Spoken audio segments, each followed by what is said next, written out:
Bonjour à tous et bienvenue à Étaples-sur-Mer. Alors pour la deuxième fois consécutive, on a rendez-vous avec Jean-Claude Billet pour son deuxième ouvrage qui s'appelle Les mystères de l'école d'Étaples. Alors on a déjà rencontré Jean-Claude qui est un auteur assez prolifique puisque il y a peu de temps vous avez sorti L'inconnu de la plage des pauvres, un roman qui a bien fonctionné. Ah, très très bien.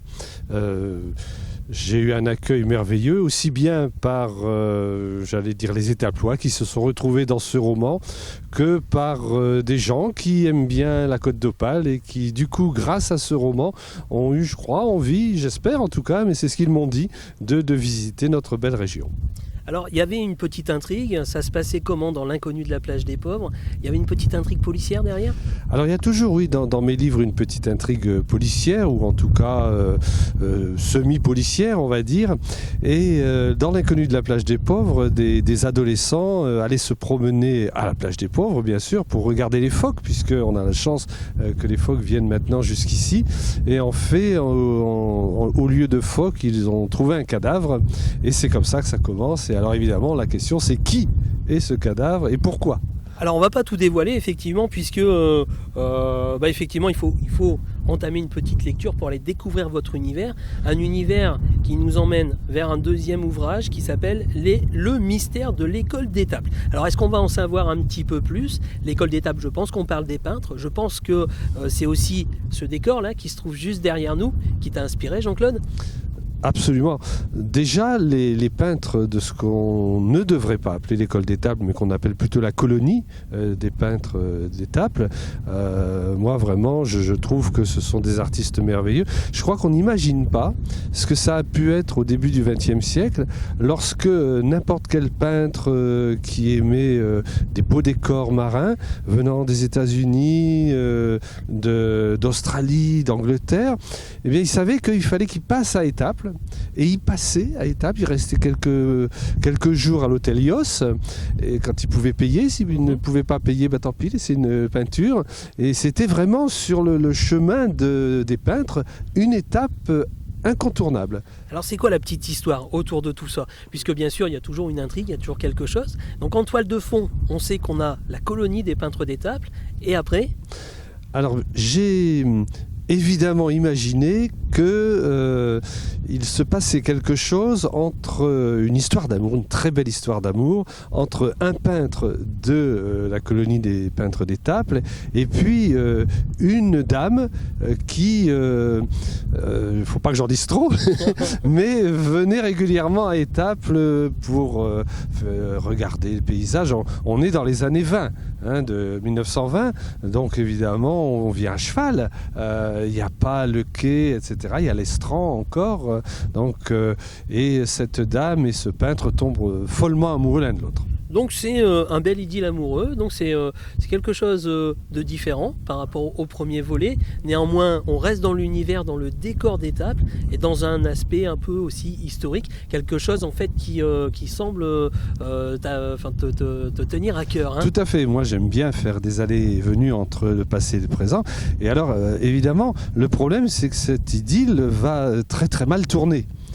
Et nous allons dans le premier chapitre du livre accompagner une sinistre personne qui va aller en tuer une autre, et on se demande bien pourquoi, et finalement on va s'apercevoir au fil du livre que les racines de ce crime sont à trouver dans ce qui s'est passé dans les années 20. Donc un attachement aussi à ton histoire locale, puisque tu es originaire d'Étaples, Jean-Claude, et d'autres projets apparemment. J'ai cru comprendre que tu voyageais entre le nord et le sud. Absolument. Celui-ci, donc, c'est mon 7e finalement. C'est vrai que du côté des Pyrénées, où j'en avais fait 5 de livres, on m'a dit mais alors, vous nous oubliez. Donc, je crois qu'il faut que je sois fidèle à mes lecteurs. Mais bien sûr, ça ne va pas m'empêcher pour l'année prochaine. Il faut être raisonnable aussi d'imaginer quelque chose pour d'Étaples, enfin pour la région. Alors j'ai plusieurs idées en tête, comme toujours, je les laisse un petit peu mûrir et puis le moment venu, de toute façon, je sais que ça va s'écrire, comme j'avais dit la dernière fois, tout seul, à l'insu de mon plein gré, c'est ce qui est merveilleux. Alors moi je peux te conseiller, c'est le camp britannique d'Étaples. Là aussi on a une très très belle page d'histoire et je pense qu'il y a des choses qui peuvent s'imaginer autour de ce camp qui a accueilli plus de 100 000 hommes. Bref, c'est peut-être une source d'inspiration pour toi. Et puis avant tout, on est là aussi pour faire la promotion de ton nouveau livre, Les mystères de l'école d'Étaples. Et on peut le trouver où ce livre qui est vendu à 8 €? Alors, on peut le trouver à peu près dans toutes les maisons de la presse, Berck, Étaples, le Touquet, au comptoir de la mer, ici à Étaples. Je pense qu'on va le trouver à l'Office du tourisme aussi. On le trouve à la Maison du Port, parce que, étant donné les collections de peintures qui sont régulièrement exposées, on m'a demandé si je voulais bien en mettre en dépôt quelques-uns, et c'est vrai que je trouvais que c'était une bonne idée, d'autant que dans ce livre, il y a un certain nombre de reproductions de tableaux pour donner envie aux lecteurs d'aller voir le musée du Touquet, le musée d'Étaples, enfin les musées d'Étaples, aussi bien sûr celui de Berck qui est fabuleux, celui de Boulogne. Alors effectivement, il y a de belles toiles en fait qui figurent dedans, donc ça peut aussi inviter les gens à découvrir des expos qui ont lieu effectivement aussi avec d'autres peintres, notamment sur le port d'Étaples et puis à la maison du port départemental effectivement.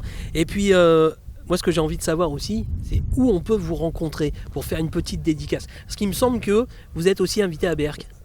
Absolument, c'est gentil d'en parler. Le 9 juillet, donc c'est très bientôt, va se dérouler le premier salon du polar à Berck et ils ont eu la gentillesse de m'inviter, donc j'y serai parce que c'est un grand plaisir de pouvoir dédicacer ces ouvrages. Et puis bon, je ne désespère pas au mois de septembre peut-être d'aller faire des dédicaces dans les maisons de la presse. Pourquoi pas, c'est vrai que c'est tellement agréable. Et puis on m'a demandé à nouveau de participer à la fête du hareng. Alors là, j'y serai parce que moi j'adore. Et pour rire un peu, dans le mystère de l'école d'Étaples, il y a tout un chapitre où ça se passe pendant la fête du hareng. Eh ben c'est parfait, comme ça en fait on fait aussi la promotion d'Étaples-sur-Mer dans un magnifique livre qui coûte pas cher, il est au prix de 8 €. Puis pendant les vacances, on a toujours besoin de s'évader un petit peu. Alors rien de tel que l'ouvrage de Jean-Claude Billet, c'est du suspense sur la côte d'Opale et en plus on en apprend beaucoup sur Étaples. Encore un petit mot à rajouter Jean-Claude ou tout a été dit? Tout a été dit. Un petit clin d'œil, j'avais un problème avec la première de couverture parce que je voulais reproduire un tableau et j'avais en tête celui d'un peintre anglo-français qui s'appelle Georges Ricard Cordinley. Et bon, j'ai fait une petite pirouette. En fait, comme j'aime bien peindre aussi, finalement, j'ai copié son tableau. Et donc, sur la première de couverture, c'est une huile sur toile de Jean-Claude Billet aussi. Comme ça, voilà, il y a tout dans le livre carrément. Alors, il n'y a que des talents chez Jean-Claude, aussi bien avec le crayon qu'avec les pinceaux. Eh bien, c'est très bien. Eh bien, Jean-Claude, merci d'avoir répondu à ce petit interview. Et avec plaisir et merci pour tout le soutien que j'ai de la part de tous les acteurs de la municipalité d'Étaples, du département. Vraiment, je n'ai jamais été aussi heureux et aussi bien soutenu, c'est merveilleux. Très bien. Eh bien, rendez-vous avec les peintres de la colonie d'Étaples-sur-Mer, le mystère de l'école d'Étaples.